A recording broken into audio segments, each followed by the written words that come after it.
ಸಂಜಯನೇ ಆದಿ ಸುಕೃತ ವಿಶಾಲ ವನವು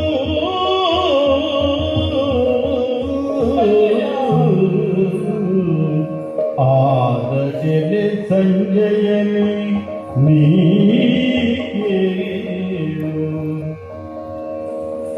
ಆದಿ ಸುಕೃತ ವಿಶಾಲ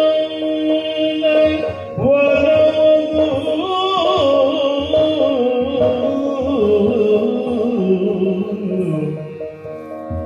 ಆದಿ ಸುಕೃತ ವಿಶಾಲ ವನವದು ವನವದು ವನವದು ವನವದು ಸೀನು ಓದರೆ ವಿಶಾಲ ವನವದು ಸೀನು ಓದರೆ ಜಯಸಿರಿಯು ಜಂಗುಳವ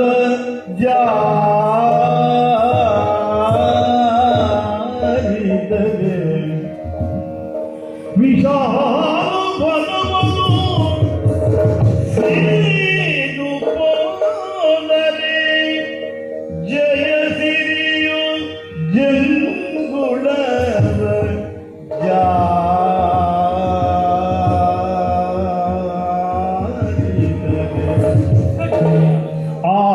ಆಧರಿಸುವವರ್ಯಾರು ಆಧರಿಸುವವರ್ಯಾರು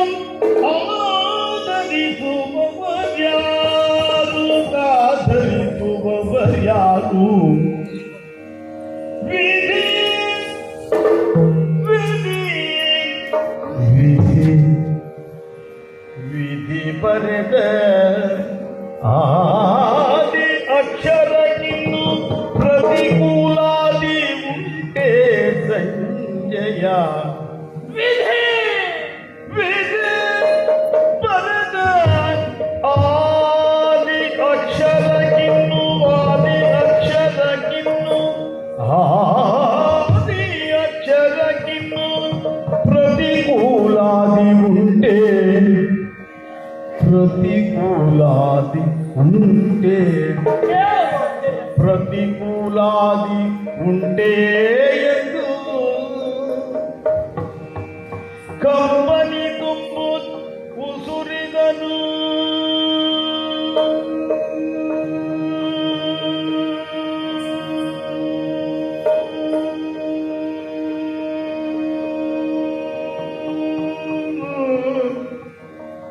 ಆದಡಲೆ ಸಂಜಯನೇ ನೀ ಕೇಳು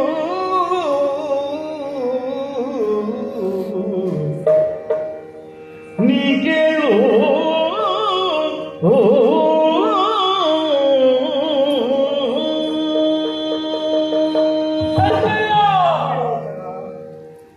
ನೀನು ಕೇಳಿದ ಪ್ರಶ್ನೆಗೆ ಏನಂತ ಹೇಳು ಮಾತಾಡು ಸುಲೋಚನ. ಹಿಂದಾಗಿರುವಂತ ವೈಭವದ ಕಥೆಯು ಅಲ್ಲ, ಇಂದಿನ ದುರಂತ ಕಥೆಯು ಅಲ್ಲ, ಕುರುಚಕ್ರೇಶ್ವರನ ನಾಳೆಯ ದಿವಸದ ಯಾವ ಕಥೆಗೆಂತ ಹೇಳಲು ಪ್ರಪಂಚದಲ್ಲಿ ಯಾವುದೇ ಒಬ್ಬ ವ್ಯಕ್ತಿಗೆ ಆಗಲಿ ಸುಕೃತ ಫಲ ಎನ್ನುವುದು ಬೇಕಾಗ್ತದೆ. ಖಂಡಿತ. ಹಾಗಿದ್ದರೆ ಮಾತ್ರ ಯಾವುದು ದಕ್ಕಬೇಕು, ಯಾವುದು ಸಿಕ್ಕಬೇಕು, ಎಲ್ಲವೂ ಲಭಿಸುವುದಕ್ಕೆ ಸುಕೃತ ಫಲ ಎನ್ನುವುದು ಬೇಕು, ಜೀವನದಲ್ಲಿ ಬೇಕು. ಅದಿಲ್ಲ ಅಂತಾದರೆ ವ್ಯಕ್ತಿಯ ಜೀವನದಲ್ಲಿ ಯಾವುದು ದಕ್ಕುವುದಿಲ್ಲ, ಯಾವುದು ಸಿಕ್ಕುವುದಿಲ್ಲ. ಸಿಕ್ಕಿದ್ರು ದಕ್ಕುವುದಿಲ್ಲ. ಸಂಜಯ, ಸತ್ಯವಾಗಿರುವಂತಹ ಮಾತು. ಈ ಹಿಂದೆ ತಮ್ಮ ಪೂರ್ವಾಜಿತರ ಪುಣ್ಯದ ಫಲದಿಂದಾಗಲಿ ವೈಭವದ ಸಾಮ್ರಾಜ್ಯವನ್ನು ಆಳಿದವ, ಪಟ್ಟವಿಲ್ಲದೆ ಆಡಿದಂತಹ ಮಹಾಸಮರ್ಥನೆ ಚಕ್ರೇಶ್ವರ ಸಂಜಯ. ಆ, ಆದರೆ ಹ್ಮ್. ಎಮ್ಮಯ ಜಯಸಿರಿ ಎನ್ನುವುದು ಆ, ಜಯದ ಮಾಲೆ ಎನ್ನುವುದು ಹ್ಮ್. ಜಾರಿದೆ ಸಂಜಯ. ಹೌದು. ಸೇರಿದೆ ಪಾಂಡವರನ್ನ. ಆ, ಹಾಗಿದ್ರೆ ಇದಕ್ಕೆಲ್ಲ ಕಾರಣ ಎನ್ನುವಾಗಿ ನಾವಾಲೋಚನೆ ಮಾಡಿದಾಗ ಆ, ವಿಧಿ ಬೇರೆ ಉತ್ತರ ಇಲ್ಲ ಸಂಜಯ, ಬೇರೆ ಉತ್ತರ ಇಲ್ಲ. ಆ, ವಿಧಿ ಬರೆದ ಆದಿ ಅಕ್ಷರಕ್ಕೆಂದು ಆ, ಪ್ರತಿಗಳು ಉಂಟೆ. ಆ, ಜಯ ಸಿರಿ ಸಾರುವುದಕ್ಕೆ ಆ, ಕಾರಣೀಭೂತರಾಗಿರುವರು ಪಾಂಡವರು. ಹ್ಮ್. ಪಾಂಡವರೆನ್ನುವಂತ ಪದ ಆದಾಯ ಹ್ಮ್. ನುಡಿತದಿಂದ ತನ್ನ ಬದುಕು ತುಚ್ಚು ನೂರಾಗಿ ಹೋಗಿದೆ. ಹೌದು. ತುಚ್ಚು ನೂರಾಗಿದೆ ಸಂಜಯ. ಸುಯೋಧನ. ಇದಕ್ಕೆಲ್ಲ ಕಾರಣ ವಿಧಿ ಹೊರತು ಮತ್ತೊಂದು ಅನ್ಯನಿಲ್ಲ. ಓ, ಹಾಗಿದ್ರೆ ಹ್ಮ್. ಕಾರಣ ಏನೆನ್ನುವುದಾಗಿ ಅರಸಿದರು. ಹ್ಮ್. ಪಾಂಡವರನ್ನು ಜಯಿಸಬೇಕೆನ್ನುವಂತ ಆಸೆ ಇದ್ದಲ್ಲ, ಅಂದಿನಿಂದಲೇ ಇದ್ದದ್ದು. ಆ, ನನಗೂ ವೇದ್ಯವಾದದ್ದೇ. ಖಂಡಿತ. ಹಾಗಿದ್ರೆ ಪ್ರಪಂಚದಲ್ಲಿ ಇಲ್ಲಿವರೆಗೆ ಪೌರುಷದಿಂದಲೇ ಎಲ್ಲವನ್ನ ಪಡೆಯುತ್ತೇನೆ, ದಕ್ಕಿಸಿಕೊಳ್ಳುತ್ತೇನೆ ಅಂತ ಆಲೋಚನೆ ಮಾಡಿದ ಅಲ್ಲವೇನು? ಹಾಗಲ್ಲದೆ ಇದ್ರೆ ಕೃಷ್ಣನಂತಹ ಹರಿಗಿಳಿದು ಬಂದ ಭಗವಂತನೇ ಬಂದು ನಿಲ್ಲುವ ಸಂದರ್ಭದಲ್ಲಿ ಹೊರಕ್ಕೆ ಬೆದರುವನಲ್ಲ, ರಿಪುಗಳ ಕರೆಸಿಕೊಡುವವನಲ್ಲ, ಹರಣದ ಆಸೆಯಿಲ್ಲ ಅನ್ನುವುದಾಗಿ ಭರವಸೆಯನ್ನು ಕೊಟ್ಟವ. ಖಂಡಿತವಾಗಿ ಆದರೆ ಇವತ್ತಿನ ಈ ಸಂದರ್ಭದಲ್ಲಿ ನಿನ್ನ ಬದುಕಿನಲ್ಲಿ ಒದಗಿ ಬಂದ ಸ್ಥಿತಿಯನ್ನು ಕಂಡು ಬಿಸಿ ಬಿಸಿ ಅಂತ ಹೇಳ್ತಾ ಇದ್ದೀನಿ. ವಿಧಿಯನ್ನು ಹಾಗಿದ್ರೆ ನಿನ್ನ ವಿಕ್ರಮ ಎಲ್ಲ ಸೋರಿ ಹೋಯ್ತೆ ಸುಯೋಧನ. ಅದಲ್ಲ, ಹಾ. ಎಲ್ಲವೋ ಎಲ್ಲವೋ ಸಂಜಯ ಕೇಳು.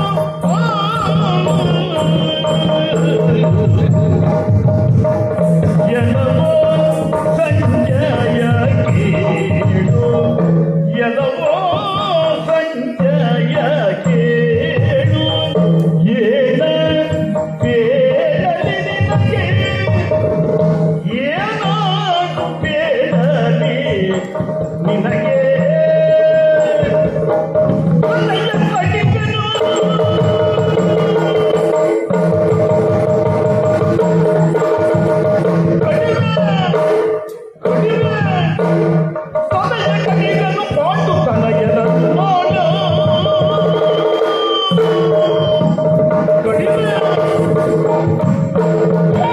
ಸಂಜಯನೇ ಕೇಳು. ಸುಯೋಧನ. ಏನಂತ ಹೇಳುತ್ತೇನೆ ಅಂತ ಆಲೋಚನೆ ಮಾಡುವುದು ಬೇಡ. ಹಾ.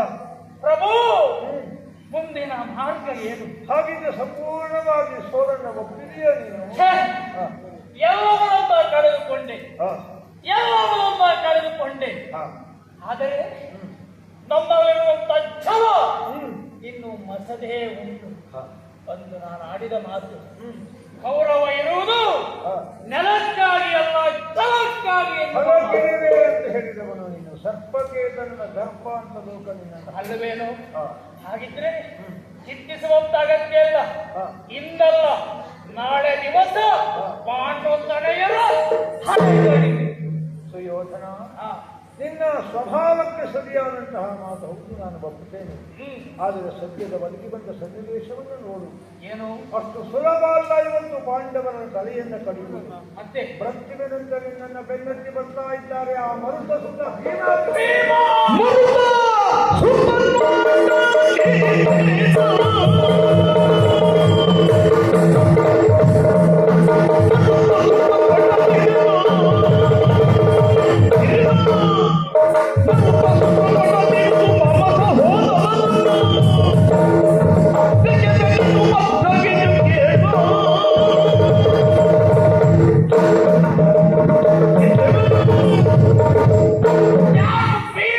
ಭೀಮ ನಿನ್ನನ್ನು ಅರಸಿ ಬರ್ತಾರೆ. ಕಾಣುತ್ತಾ ಸ್ವಂತ ನೋಡನೆ ಹಾ.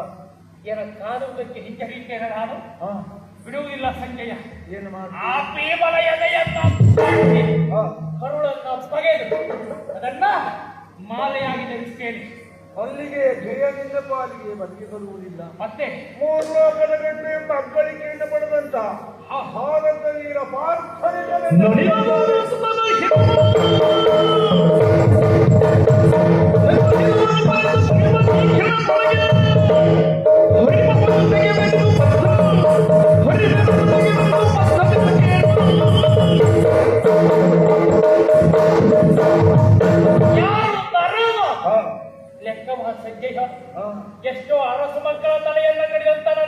ಹಾ.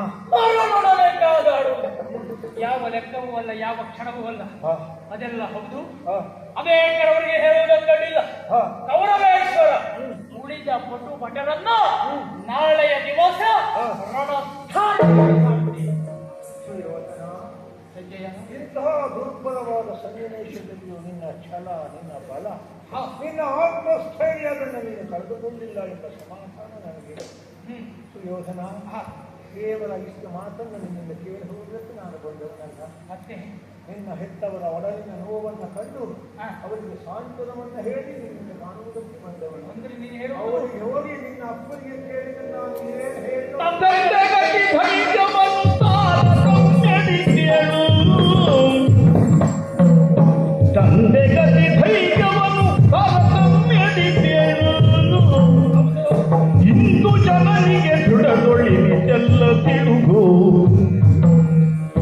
ಇಂದು ಜನನಿಗೆ ದೃಢಗೊಳ್ಳಿನಿತೆಲ್ಲ ತಿಳುಗು.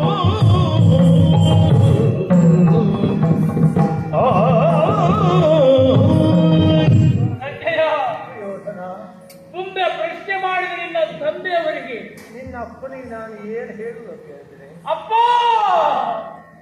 ಏನಂತ ಉತ್ತರವನ್ನು ಹೇಳುತ್ತೇನೆ. ನನ್ನ ಅಪ್ಪ ಪುಟ್ಟ ಹುಡುಗ, ಹೌದು. ಪ್ರಪಂಚದಲ್ಲಿ ಯಾವುದೇ ಸುಖವನ್ನ ಕಂಡವನಲ್ಲ. ಆಹಾ. ಆದರೂ 100 ಮಕ್ಕಳಿದ್ದೇವೆ, ಹೌದು. 100 ಕಣ್ಣು ಇದ್ದ ಹಾಗೆ ಹೌದು. ನನ್ನ ಅಪ್ಪನಿಗೆ ಬದುಕಿನಲ್ಲಿ ಯಾವ ಸುಖವನ್ನ ಕೊಟ್ಟೆನು, ಆಹಾ. ಯಾವ ಸಂತೋಷದ ದಾರಿಯನ್ನ ತೋರಿಸಿದ್ದೇನೆ ಹೇಳು. 99 ಮಕ್ಕಳನ್ನು ಕಳೆದುಕೊಂಡು ನೀನೊಬ್ಬ ಇದ್ದೆ ಎಂಬ ಸಮಾಧಾನ ಇದ್ದವನಿಗೆ. ಅಪ್ಪನಿಗೆ ಧೈರ್ಯದ ಮಾತನ್ನ ಹೇಳುವ ಹಾ. ಸಂದರ್ಭ ಇದಲ್ವೇ? ಮತ್ತೆ ತಾರತಮ್ಯದ ಜ್ಞಾನ ಇರುವಂತ ನೀನು ಹಾ. ನನ್ನ ಅಪ್ಪನಿಗೆ ತಾರತಮ್ಯದಿಂದ ಸಮಾಧಾನವನ್ನು ಹೇಳು ಸಂಜಯ. ಸುಯೋಧನ, ನಿನ್ನ ಪರಿಸ್ಥಿತಿಯನ್ನು ನಾನು ಅರ್ಥವಿಡಿಕೊಳ್ಳಬಲ್ಲೆ. ನಿನ್ನ ಅಪ್ಪನ ಅಂತರಂಗಕ್ಕೆ ನೊಂದ ಬೆಂದ ಮನಕ್ಕೆ ಸಾಂತ್ವನ ಹೇಳುವಾಗ ಏನೋ ಒಂದಿದ್ದನ್ನು ಹೇಳಬಹುದು. ನಿನ್ನ ಅಮ್ಮ ಕಣ್ಣು ಅರಿಯದೇ ಇದ್ದು ಕರು ಅರಿಯುತ್ತದೆ. ನಿನ್ನ ಅಮ್ಮನಿಗೆ ನಾನು ಏನು ಹೇಳೋ? ಅಮ್ಮ! ಅಮ್ಮನಿಗೆ ಧೈರ್ಯದ ಮಾತು ಏನಂತ ಹೇಳಬೇಕು ಒಡೆಯ? ಹೌದು. ಸಂಜಯ, ಸುಯೋಧನ, ಪ್ರಪಂಚದಲ್ಲಿ ಯಾವ ಋಣವನ್ನಾದರೂ ತೀರಿಸಬಹುದು, ಹೌದು. ಮಾತೃ ಋಣವನ್ನ ತೀರಿಸುವುದಕ್ಕೆ ಸಾಧ್ಯ ಇಲ್ಲವೋ? ಪಿತೃ ಋಣವೋ ಋಷಿ ಋಣವೋ ಯಾವುದಾದರೂ ತೀರಿಸಬಹುದು. ಹಾ. ಮಾತೃ ಋಣ ತೀರಿಸುವುದು ಸುಲಭ ಅಲ್ಲ. ಹಾ. ನನ್ನಮ್ಮ ಪುಣ್ಯ ಗರ್ಭೆ 100 ಜನ ಮಕ್ಕಳನ್ನು ಹಡೆದವಳು. ಆಗ ನನ್ನಮ್ಮನಿಗೆ ಯಾವ ಸುಖ ನಾನು ಕೊಟ್ಟು ಹಾ. ಹತಭಾಗ್ಯ ರಥದೃಷ್ಟನಾಗಿರುವಂತ ಕೌರವೇಶ್ವರನ ಒಂದು ಮಾತನ್ನು ನಮ್ಮನಿಗೆ ತಿಳಿಸು. ಏನ್ ಹೇಳಿ? ಮುಂದಿನ ಜನ್ಮ ಇದ್ದದ್ದೇ ಹೌದು ಅಂತಾದರೆ ಹಾ. ಅವಳ ಗರ್ಭದಲ್ಲಿ ಜನಿಸಿ ಮಾತೃ ಋಣವನ್ನ ತೀರಿಸಿದೆ. ನನ್ನ ಅಮ್ಮನಿಗೆ ಧೈರ್ಯದ ಮಾತನ್ನು ಹೇಳು ಸಂಜಯ. ಸುಯೋಧನ, ನಿನ್ನಮ್ಮನನ್ನ ಸಾಂತ್ವನ ಮಾಡುವಂತ ಹೊಣೆಗಾರಿಕೆಯನ್ನು ನಾನು ಹೊರಿಸ್ತಾ ಇದ್ದೀನಿ.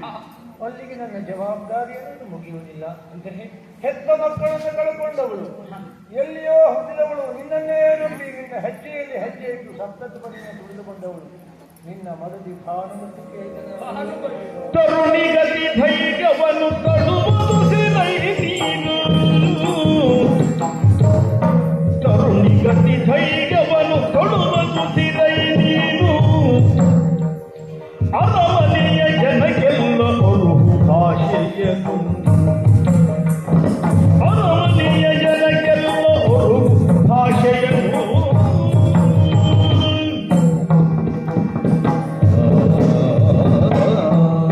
ಸಂಜಯ, ಎಲ್ಲವರಿಗೂ ಧೈರ್ಯದ ಮಾತನ್ನ ಹೇಳಬಹುದು. ಹಾ. ಮಡದಿಯಾಗಿರುವಂತಹ ಭಾನುಮತಿ ಹಾ.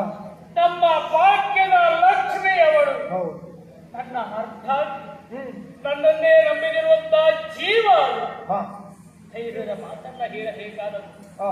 ಗಂಡನಾಗಿ ಕರ್ತವ್ಯವೇ ಸರಿ. ಹೌದು. ಹಾಗಾಗಿ ನಿನ್ನ ಗಂಡ ರಣ ಭೂಮಿಯನ್ನ ಜಯಿಸುತ್ತಾರೆ. ಹಾ. ನಿನ್ನಂತ ಬಲ್ಲವರು ಆಡಿದ ಮಾತಿಲ್ವೇನು? ಹಾ. ಬೆಂಕಿಯ ಮಧ್ಯೆ ಹೋದವರನ್ನು, ಜಲದ ಮಧ್ಯೆ ಇಳಿದವರನ್ನು, ಹಾ. ಯುದ್ಧ ಕ್ಷೇತ್ರದಲ್ಲಿದ್ದವರು ಹಾ. ಮತ್ತೆ ತಿರುಗಿ ಬರಬೇಕು ಅಂತಾದ್ರೆ ಪುಣ್ಯದ ಫಲ ಎನ್ನುತ್ತಿಬೇಕಾದ. ರಕ್ಷಂತಿ ಪುಣ್ಯಾನಿ ಪುರಾಕೃತ. ಹಾಗಾಗಿ ಹಾ. ನನ್ನ ಮಡದಿ ಭಾನುಮತಿಗೆ ಜಯದ ಸಿರಿಯನ್ನು ಹೊತ್ತು ಬರ್ತೇನಂತ ಹೇಳು. ಹಾ, ಒಂದು ವೇಳೆ ಒಂದು ವೇಳೆ ನಾನು ಸತ್ಯ ಅಂತಾದರೆ ಹಾ, ಉರಿಯುತ್ತಿರುವಂತಹ ಬೆಂಕಿಗೆ ಸತಿ ಧರ್ಮ ಪದ್ಧತಿಯಂತ ಹಾರಿ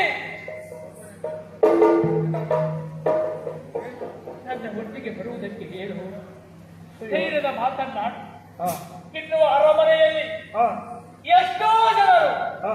ನನಗೋಸ್ಕರ ಮಾಂಗಲ್ಯ ಭಾಗ್ಯವನ್ನು ಕಳೆದುಕೊಂಡಿದ್ದಾರೆ. ನಿನ್ನನ್ನೇ ಕಾಯ್ತಾ ಇದ್ದಾರೆ ಅವರು. ಸಂತಾನ ಭಾಗ್ಯ ಇಲ್ಲದೆ ಹಾ, ಹಬ್ಬ ಹಬ್ಬಿಸುತ್ತಾ ಇದ್ದಾರೆ. ಮಕ್ಕಳನ್ನು ಕಳ್ಕೊಂಡವರು, ಗಂಡನನ್ನು ಕಳೆದುಕೊಂಡವರು, ಮತ್ತು ಭವಿಷ್ಯವೇ ಶೂನ್ಯವಾದಂತಹ ಸಂಖ್ಯೆ ನಿನ್ನ ಪ್ರಜಾಬಾಂಧವರೆಲ್ಲ ಇದ್ದಾರೆ.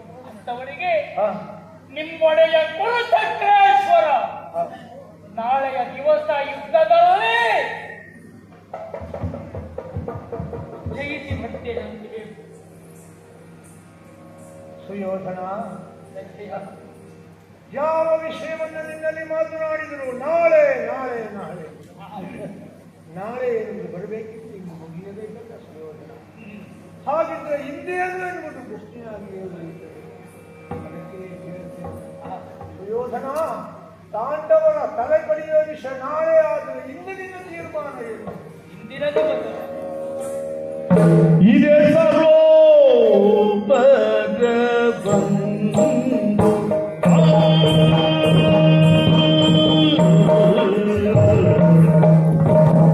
ಇದೇ ಸರೋವರ ಬಂದು ಇಲ್ಲಿಗೆ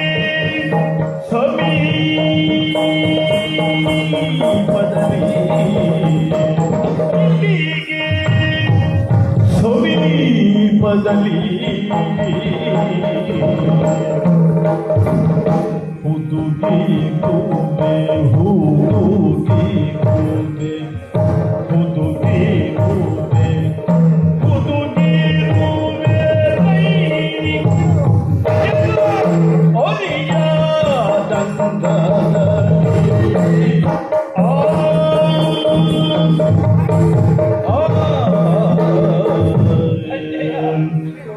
ಎಲ್ಲ ಪ್ರಶ್ನೆಗೂ ಉತ್ತರ ನಾಳೆ ನಾಳೆ ಅಂತಾದರೆ ಹಾ, ಇಂದಿನ ದಿವಸವನ್ನ ಎಲ್ಲಿ ಕಳೆಯುತ್ತೀರಾ ಪ್ರಭು? ಇಂದು ಮುಗಿದರಲ್ಲವೇ ನಾಳೆ ಹುಟ್ಟುವುದು.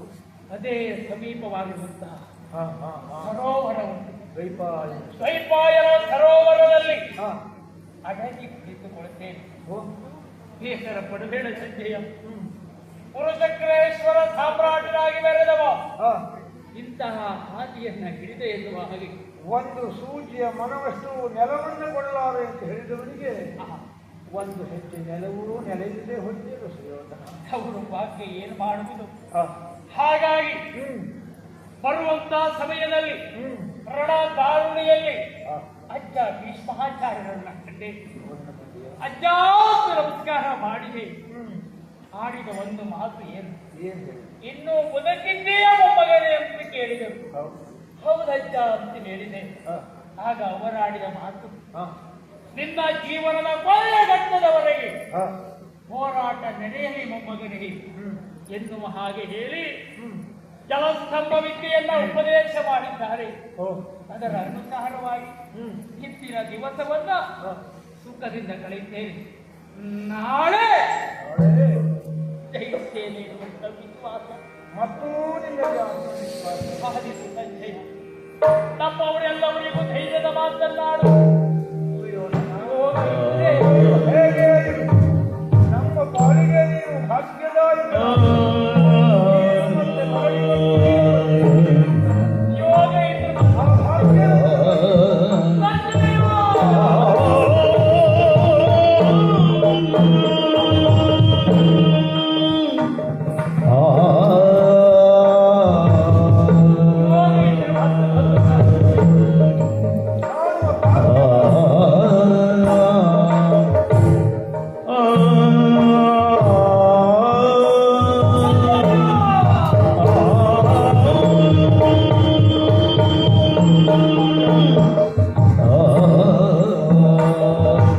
ಭಗವಂತನಿಗೆ ಒಳ್ಳೆಯದು.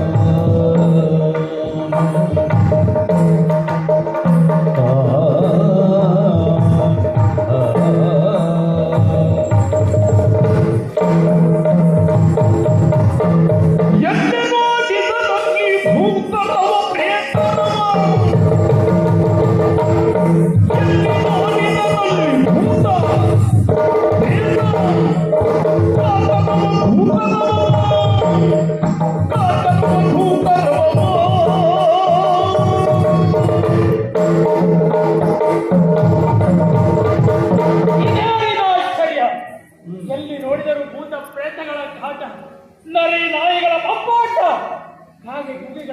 ಅಲ್ಲ, ಹೆಚ್ಚು ಹೊತ್ತು ಈ ಸ್ಥಳದಲ್ಲಿ ಇರಬಾರದು. ಹೋಗಬೇಕು ಯಾವ ರೀತಿ? ಯಾರೋ ಸ್ಥಾನವನ್ನ ಅನುಷ್ಠಾನವನ್ನ ಪೂರೈಸಿ ಆ ಕಡೆಗೆ ಹೋದ ದಿನದಲ್ಲಿ ಹಿಂಗಾಲಿನಲ್ಲಿ ಹೋಗುತ್ತೇವೆ. ಮೊದಲಾಗಿ ಅಜ್ಜ ಗಂಗಾತಲೆಯ ತೊಲಗಿ ಕರುಣಿಸಿದ ಜಲಸ್ತಂಭನದು ವಿದ್ಯೆಯ ನರಿತು ಮನದಿ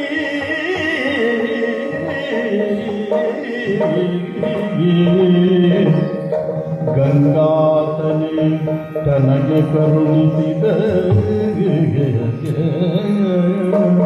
ಜಲಸ್ತಂಭನದು ವಿದ್ಯೆಯ ನರಿತು ಮನದಿ ದ್ವೈಪಾಯನ ಕುಲದೆಡೆಗೆ ಮೈಚಾಚಿದನು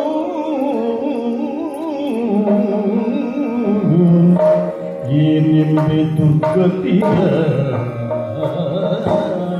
ಕೊಡದೆಡೆಗೆ ಮೈ ಚಾಚಿದನು.